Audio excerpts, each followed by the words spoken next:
But first tonight, the big story that we are tracking is from Assam. 24 hours after Bodo terrorists fighting for a separate homeland went and unleashed terror in Assam, the state remains tense. Women, children, infants, no one was spared.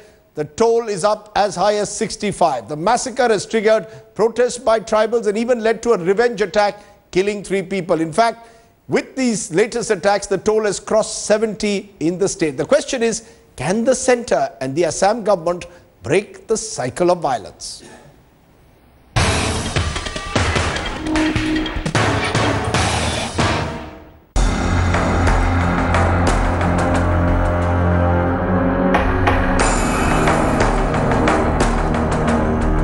Scenes shortly after Bodo militants went on a killing spree in Assam. 24 hours later, Assam was under curfew and edgy. But the curfew failed to prevent a violent backlash, a revenge attack where 3 were killed in Chirang.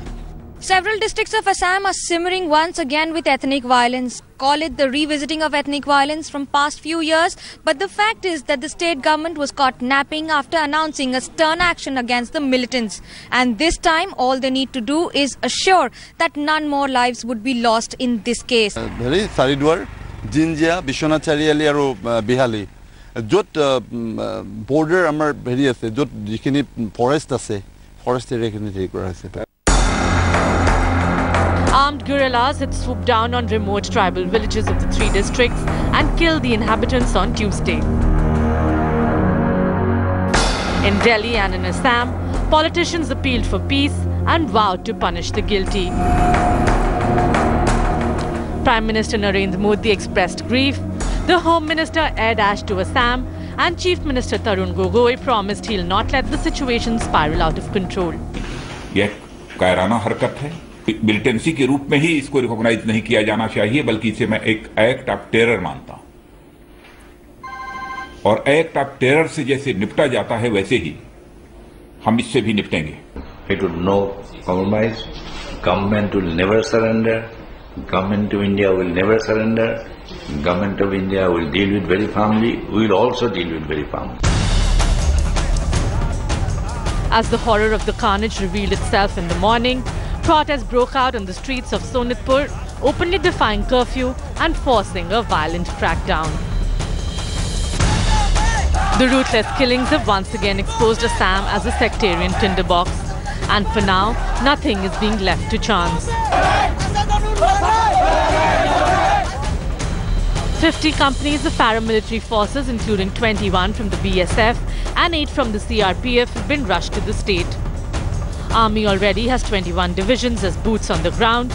The entire security apparatus has been put in state of high alert to prevent more bloodshed. Sources in MHA indicate that specific intelligence inputs of the attack were ignored. But can state and centre get their act together to prevent more bloodshed? Even as the centre prepares for a counter-offensive, they would really need both centre and state efforts if they need to tackle militants like NDFB. With camera person Sanjeev, this is Kamaljeet Sandhu in Delhi for Headlines Today.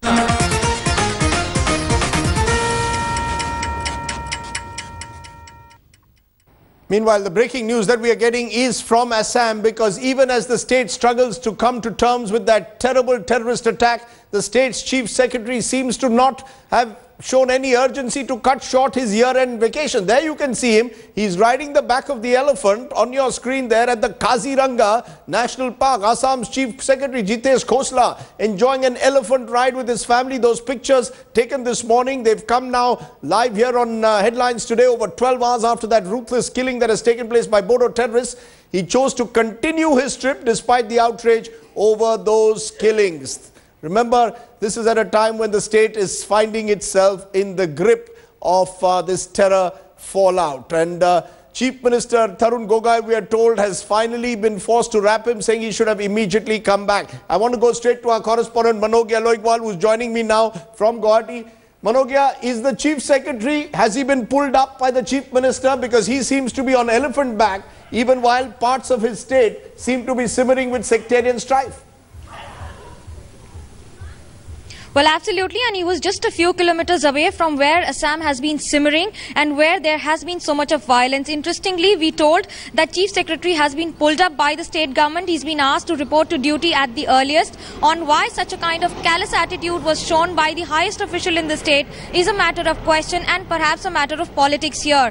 We spoke to the BJP MPs and senior leaders who have said that they would take up the issue not only in the state assembly in days to come but also in the political regime in future.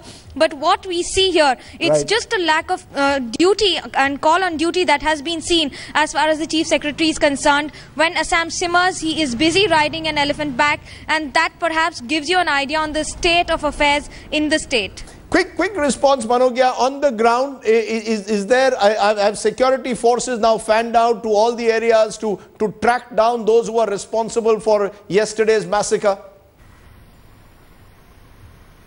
Well, it is an acceptance by the state government and the central government that there has been an intelligence failure, but then they have realized their mistake and have deployed security officials and personnel in different parts of the state, especially the districts that have been affected, that have been seeing a lot of flag marching in the evening. But that does not suffice because most of the people, we are told, have left their homes and are finding more shelters in order to stay safe and feel secure on a Christmas Eve, perhaps a reason for them not to rejoice on a celebration day.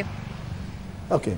Okay, Manogya, we were going to come back to you for much more and details. It is our top story which we are tracking. In fact, a short while ago, I've spoken to the son of the Chief Minister of Assam, Tarun Gogoi's son, Congress MP Govt Gogoi, and I've begun by asking him, Mr. Gogoi, you have last night tweeted that ultimately poor people become the victims of terror violence. But the fact is today, those same poor people became victims of police violence in Assam. They were protesting on the streets against the violence by the Bodo militants, the Bodo terrorists, and as they got caught in the crossfire. 5 people, we are told, have been killed.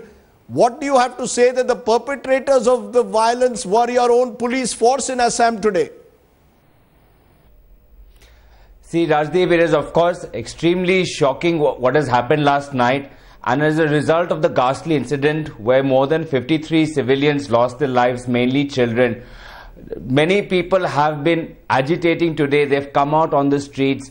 Definitely they've been all charged up, and you know they've turned out in thousands of people on streets. And in that, when they've been protesting, often as they were protesting coming towards the city center, they were burning down villages, they were burning down houses, burning down shops as well, and many innocent bystanders were being hurt. And at that point of time, the police in one particular area resorted to firing directly, and I don't know why they had to do that, because the police measures say that you have to either fire rubber bullets or you fire in the air. So as of now, I also don't know that what has led to the cause of these 3 civilians who are protesting today, and I hope that an inquiry is ordered soon. You know, Mr. Gogoi, let me come to what is the most serious charge at the moment against your government.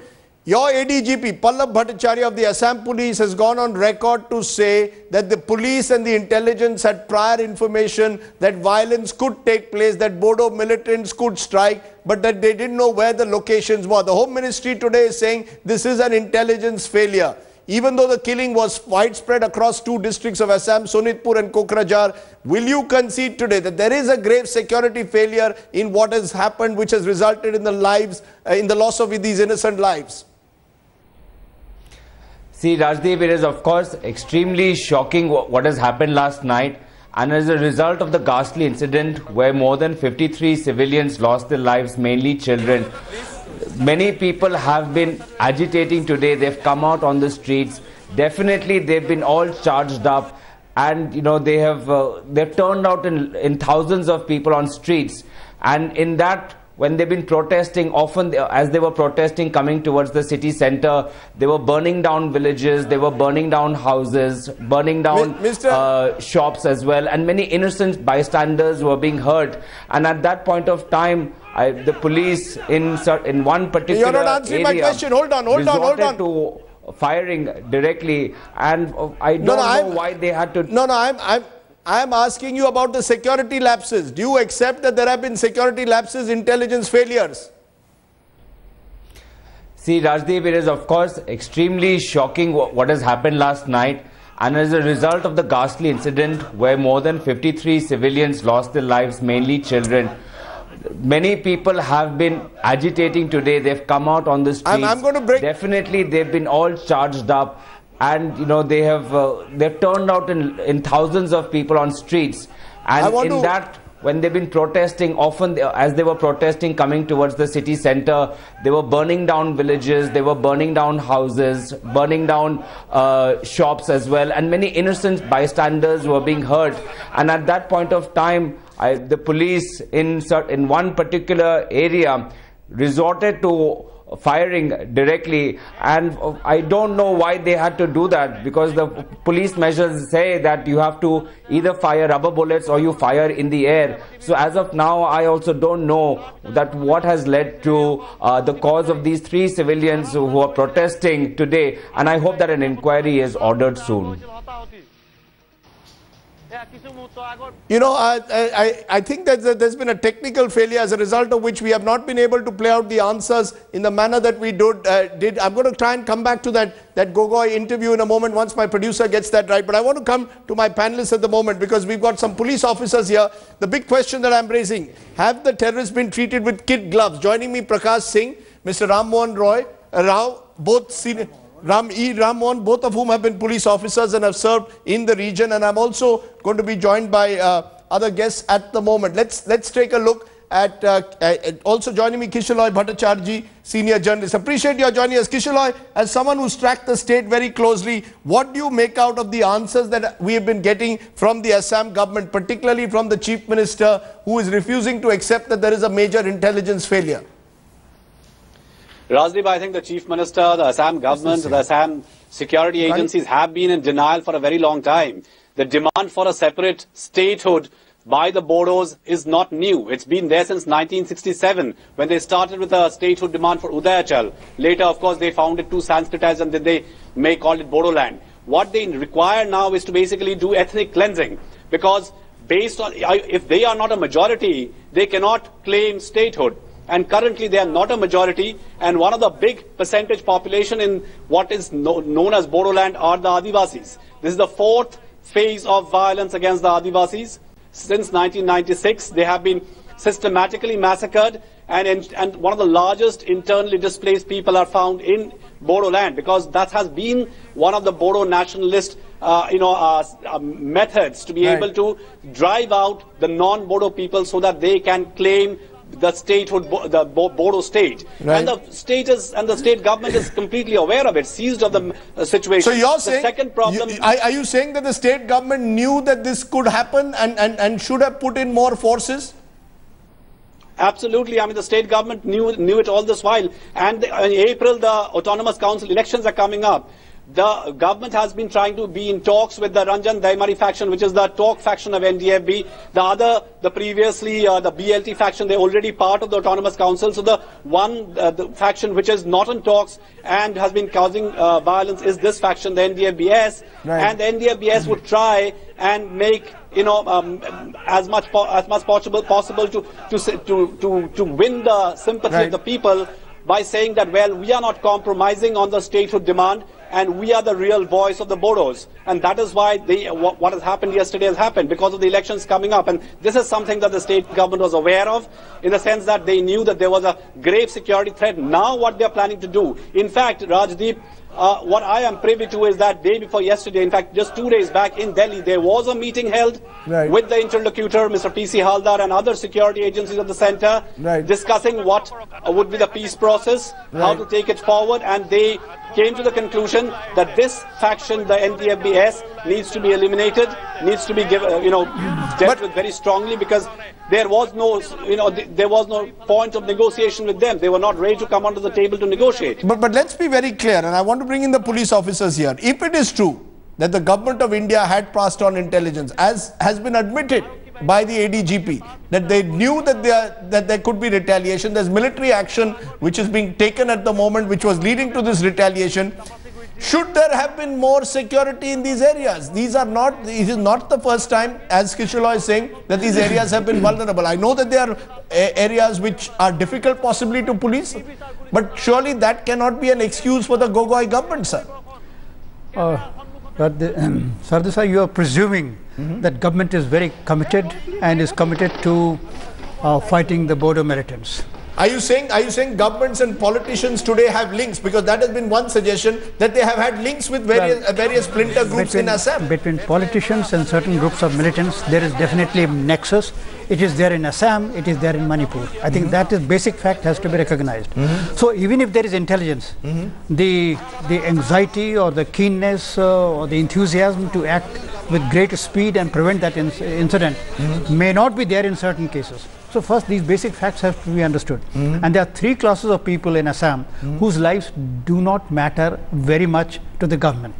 Those three classes of people are A, the Adivasis, B, the Bengali-speaking Muslims, and the Hindi-speaking laborers. That's a very serious charge that you're making, that there are communities which, if today there's an attack on the Adivasis, you're saying the government doesn't care.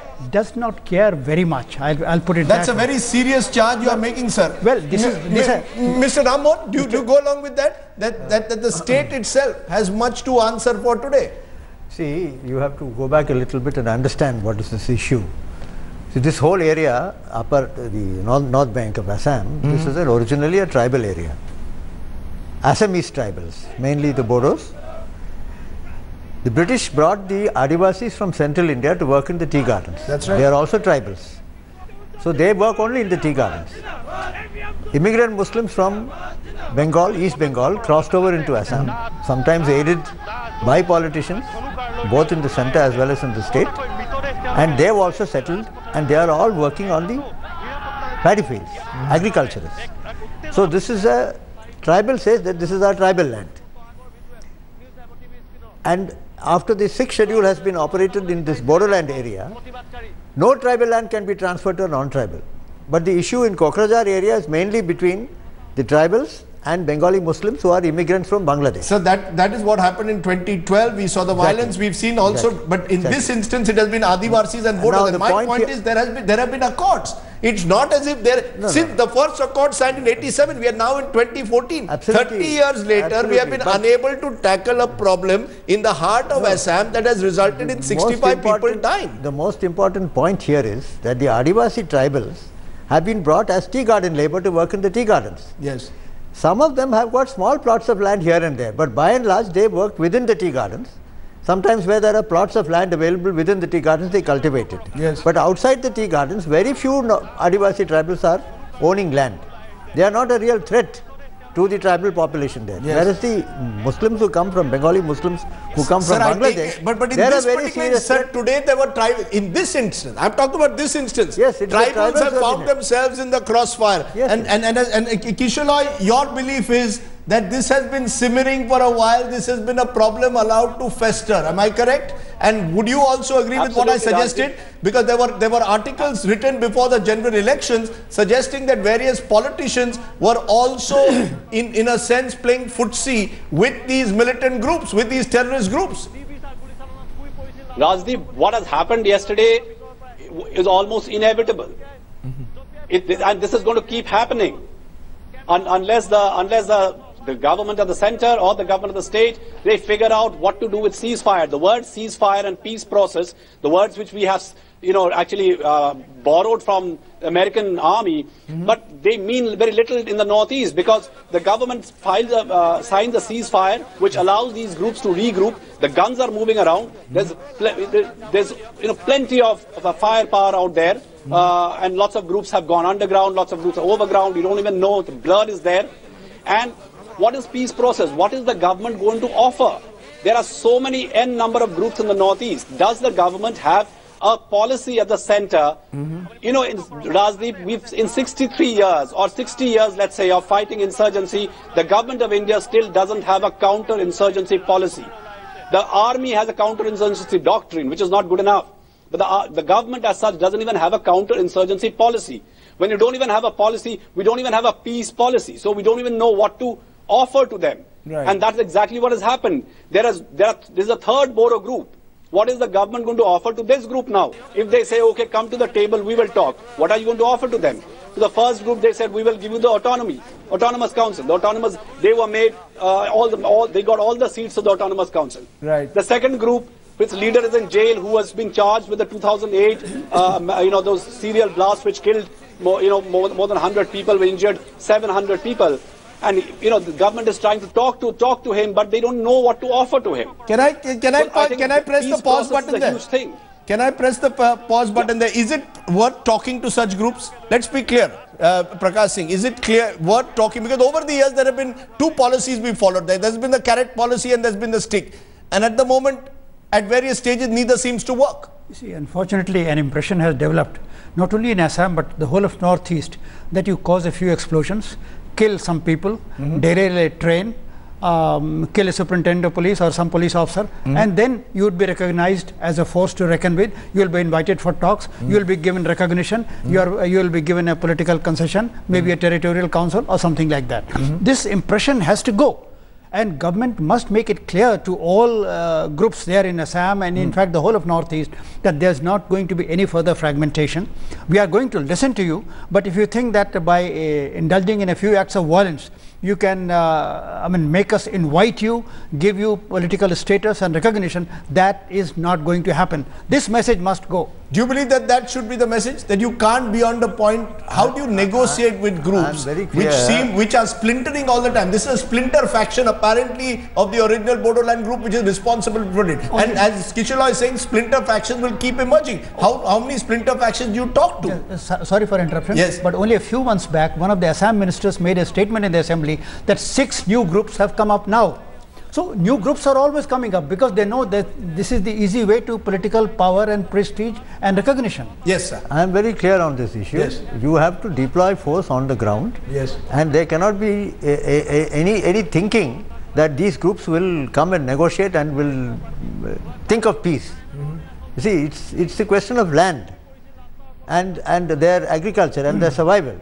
So they will be violent. The only lesson that they can understand is counter-violence by the government. The only lesson? You're saying the only lesson? Yes. The only thing I'm saying is that there has got to be extensive force deployment all over the area. Even if it leads to the kind of revenge attacks that have taken place, you believe that there has to be zero tolerance towards all these groups? No doubt about this. Can I get a final word from you then, Kishaloi? Is that the only way out? Do you see that leading to more bloodletting on the ground? If there is going to be another counter-offensive of the government, do you see that leading to more bloodletting, or do you believe that the centre now or the state government of Gogoi has no option but to crack down? Now, right now, I don't think so. It has any option but to crack down. But Rajdeep, it is going to come back again because that is a very strategic part. That is the railway line that connects the rest of the Northeast to the rest of India. And the Bodo militancy from the mid-80s have known this and have controlled that area, that strategic corridor. And it's not going to be very easy. What I suppose, that is why I'm saying I think the government will have to define what they mean by peace, what peace process is, what do they mean by peace. Like, they cannot be offering things to people, they cannot be sops. Each of these leaders have come back, they fought elections and they have been legitimized, they have been given amnesty.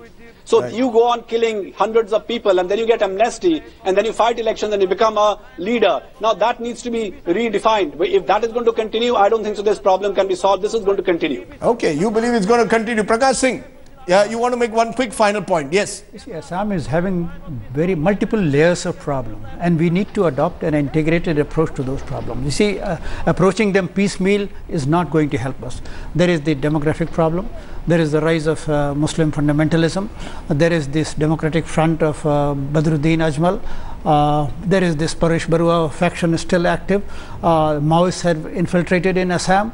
And on top of that comes Al-Zawahiri's video where Assam is specifically mentioned for raising the flag. So you're saying it's a tinder box. It's a tinder box that you can't simply apply band-aid to. One attack takes place and you suddenly rush the home minister there. That's not going to work. It's going to require a long-term, cohesive, integrated approach to tackle Assam. Mr. Ramon, Mr. Prakash Singh, Kishalai Bhattacharya, appreciate your joining us on what is our top talking point. It's taken, and this is the tragedy of the national media sometimes. It's only when the killings take place that we wake up to the tinderbox that Assam is. And that's my take. The killing of tribals by a splinter Bodo group fits in with a pattern of violence and bloodletting that has led to the loss of scores of innocent lives over the years. Insurgency groups have chosen soft targets every time they are under pressure from security forces. The Tarun Gogoi government in Assam has allowed the problem to fester. The state has no choice now but to act swiftly. Terrorists cannot be treated with kid gloves.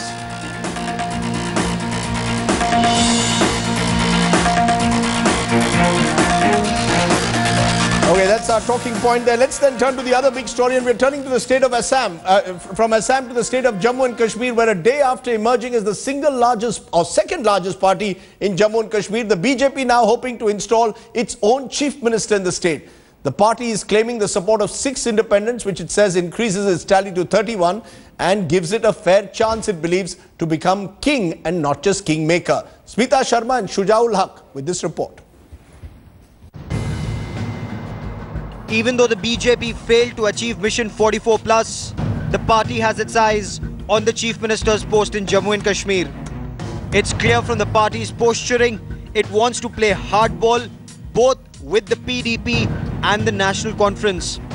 Perhaps the confidence stems from the fact that it already has assurances from a few independents and Sajjad Loan's People's Conference. Bharatiya Janata party ये चाहती है कि मुख्यमंत्री जो है वो Bharatiya Janata party का हो, लेकिन इस पर अंतिम निर्णय जो है वो हमारा केंद्रीय नेतृत्व पार्लियामेंट बोर्ड में करेगा. After the meeting of the parliamentary board in Delhi, the BJP has decided to send Finance Minister Arun Jaitley and party's National Secretary Arun Singh as central observers to kickstart the process of government formation in Jammu and Kashmir. यानी जम्मू कश्मीर का जहां तक सवाल है उसमें सारे options हमारे खुले हैं.